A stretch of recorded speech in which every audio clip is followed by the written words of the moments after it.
The phantom interviewer, the crisp autumn air carried a hint of foreboding as I made my way across the UC Berkeley campus. It was my freshman year, and like so many of my peers, I was swept up in the frenzy of career development and networking. Little did I know that my ambition would lead me down a dark path, one that would haunt me for years to come. It started innocently enough. A message in my LinkedIn inbox, expressing interest in my profile. Not one of those generic bot messages, but a personalized note that made my heart race with excitement. A prestigious business firm, offering me a chance at a coveted summer internship. It seemed too good to be true, and it was. The correspondence led to an invitation for a first-round interview. I spent hours researching the company, practicing answers to potential questions, determined to make the best impression possible. When I received a message from my interviewer, a man named Armin Slawinski, I eagerly searched for information about him online. That's when the first red flag appeared. There was no trace of Armin Slawinski anywhere on the internet. No LinkedIn profile, no social media presence, nothing. It was as if he didn't exist. A seed of unease took root in my mind, but I brushed it aside. Perhaps he was just intensely private, I reasoned. The opportunity was too good to pass up over a minor oddity. The day before the interview, I mentioned the situation to my friend Riley. His brow furrowed with concern as I explained the details. Something about this doesn't feel right, Chuck, he said, his voice tinged with worry. Why would they want to meet you in Oakland? There are plenty of places to conduct interviews right here in Berkeley. I had to admit, the location did seem strange. But the address appeared normal enough when I looked it up online. Riley, still uneasy, offered to drive me to the interview. His insistence would later prove to be my salvation. The next day, as we approached the interview location, my stomach twisted into knots. Where there should have been a quaint coffee shop, there was only a construction site. The entire block looked abandoned, as if it had been recently demolished. Confusion and fear warred within me as I double-checked the address on my phone.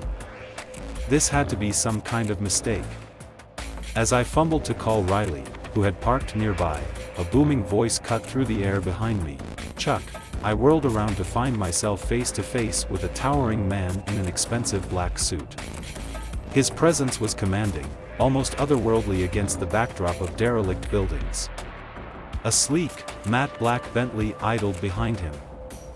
Its engine purring softly.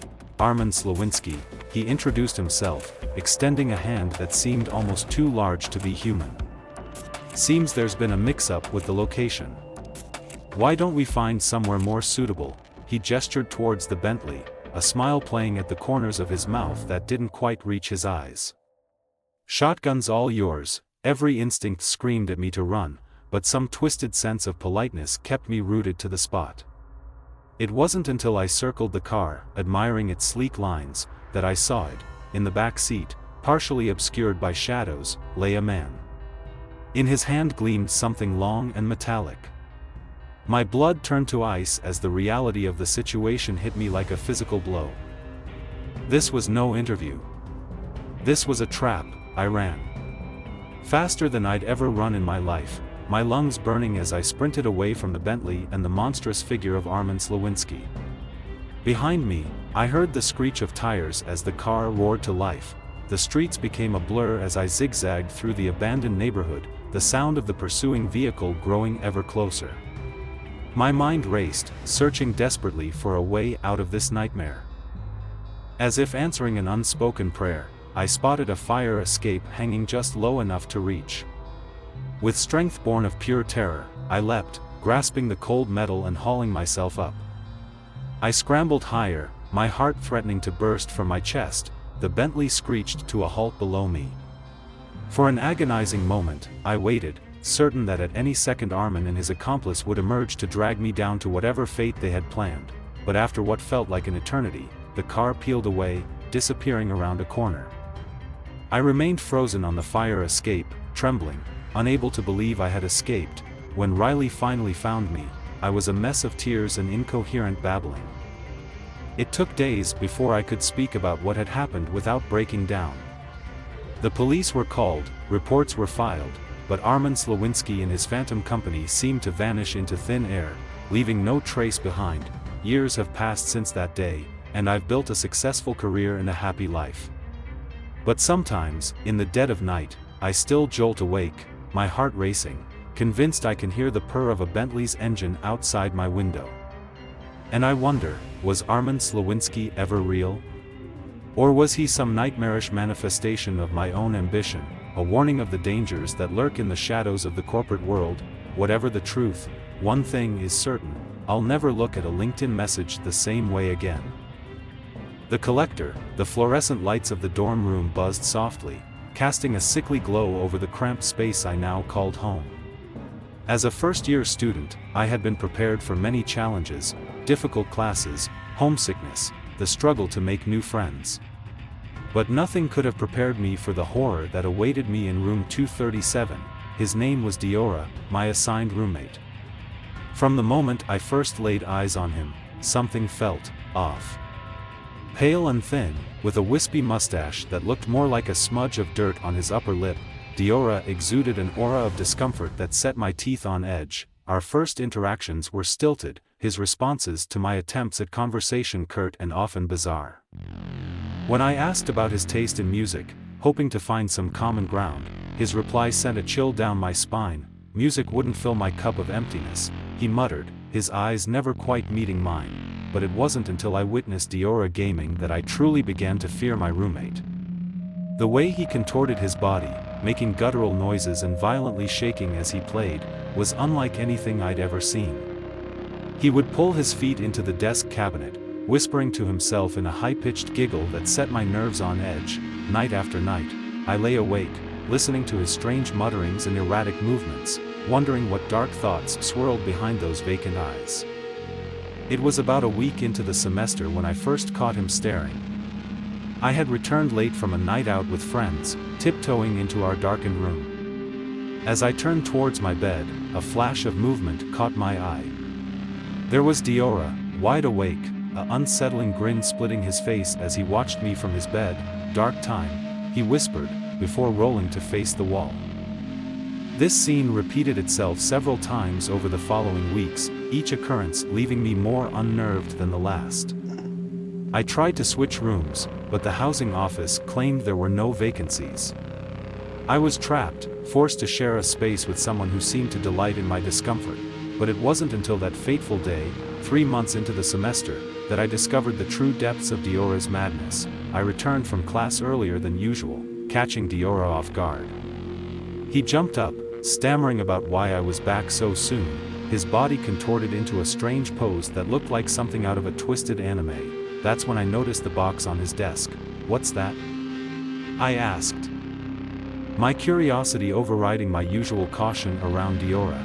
"It's nothing," he said quickly, his eyes darting nervously between me and the box. "You shouldn't worry about it at all." But as he moved to hand me back a borrowed charger, the box tipped over, spilling its contents across the floor. What I saw made my blood run cold, a sticky note with my name. A clear case filled with eyelashes. A pair of glasses I'd never seen before. One of my missing socks. And most chillingly, a candid photo of me I had no memory of being taken. Diora scrambled to gather the items, his face a mask of panic and something darker, more primal. I yelled at him to get out, my voice shaking with a mixture of fear and revulsion. Once he was gone, I texted my RA, explaining the situation and begging for help. He promised to come by the next day to document the evidence and start the process of removing Diora from our room. That night was the longest of my life. Every creak of the building, every shadow that flickered across the wall, sent my heart racing. I tried to stay awake, terrified of what Diora might do if I let my guard down. But exhaustion eventually won out, and I drifted into an uneasy sleep. I awoke to find Diora gone, and the box with him. When my RA arrived, there was no evidence left of Diora's disturbing collection. It was my word against his, and without proof, there was nothing the school could do. Diora returned later that day, playing dumb about the box and its contents. The look in his eyes as he denied everything chilled me to my core. It was the gaze of a predator, calculating and cold. Months have passed, and I'm still here, sharing this tiny space with a monster wearing the skin of a college student. Diora swore he'd never do it again, but I've seen the way he watches me when he thinks I'm not looking. I spend as little time in the room as possible, but I can't escape the feeling of those eyes on me. Cataloging my every move, sometimes, in the dead of night, I swear I can hear the rustle of paper, the quiet snip of scissors. And I wonder, what new trophies is Diora adding to his collection? What plans does he have for the eyelashes, the socks, the stolen moments of my life? As I lie here in the dark, listening to Diora's steady breathing from across the room, one thought keeps me paralyzed with fear: what will he take from me next? The warehouse, the pulsing beat of the music faded behind me as I stumbled out of the frat house, the crisp October air a shock to my system after the stuffy heat of the party. It was Halloween week at my Big Ten school, and the celebration had been in full swing, right up until someone yelled, "Cops," and sent everyone scattering. In the chaos, I'd lost track of my friends and my phone. Disoriented and more than a little drunk, I found myself wandering unfamiliar streets, trying to find my way back to campus. The temperature was dropping rapidly, and I shivered in my flimsy costume, wishing I'd thought to bring a jacket. After what felt like hours of aimless wandering, I spotted a building that looked vaguely like one of the academic halls I'd seen during orientation. Relieved at the prospect of shelter and a chance to get my bearings, I approached the door, finding it unlocked. The interior was dark, save for the eerie glow of exit signs scattered throughout the space. As my eyes adjusted, a sense of unease began to creep over me. This wasn't a classroom building, it was some kind of warehouse. I turned to leave, only to find the door had locked behind me. Panic rising in my throat, I made my way towards one of the illuminated exit signs, praying it would lead me back outside. Instead, I found myself in a smaller room, bathed in a sickly red light. The air was thick with steam, and chains hung ominously from the ceiling. The low hum of machinery filled the air. A constant, menacing presence. Before I could process the nightmarish scene before me, I heard it, the slam of a door, followed by heavy footsteps. Someone else was in the building, heart pounding. I ducked through another door, finding myself in a maze of hanging chains and swirling steam. The footsteps grew closer, each thunderous step sending a jolt of terror through my body. In desperation, I spotted a window and, without thinking, kicked it with all my might. The glass shattered just as I heard the door to the room burst open behind me. With no time to think, I hurled myself through the broken window, not realizing how high up I was. I hit the ground hard, landing on a pile of recycling bins that cushioned my fall but left me bruised and disoriented. As I struggled to my feet, I looked up to see a dark figure looming in the shattered window frame, scanning the area below. Adrenaline surging through my veins, I ran. I ran until my lungs burned and my legs threatened to give out, not daring to look back. It wasn't until I recognized a familiar landmark that I slowed. Realizing I had somehow made it back to my dorm, my friends were waiting outside, frantic with worry. I had been missing for nearly 4 hours, they told me. As I recounted my terrifying experience, their faces paled. In the days that followed, we discovered that the building I had stumbled into was supposed to be abandoned. It hadn't been used in years. The realization sent a chill down my spine. Whoever had been in that warehouse wasn't security or maintenance. They had no legitimate reason to be there. Even now, years later, the memory of that night haunts me. In my darkest moments, I find myself wondering, what would have happened if I hadn't escaped? What horrors awaited me in that steam-filled room with its hanging chains? And most chillingly of all, who was that figure in the window?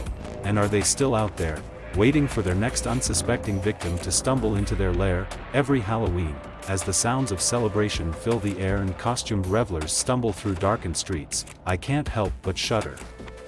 For I know the truth, sometimes, the most terrifying monsters aren't the ones in costume. They're the ones lurking in the shadows, waiting for the perfect moment to strike.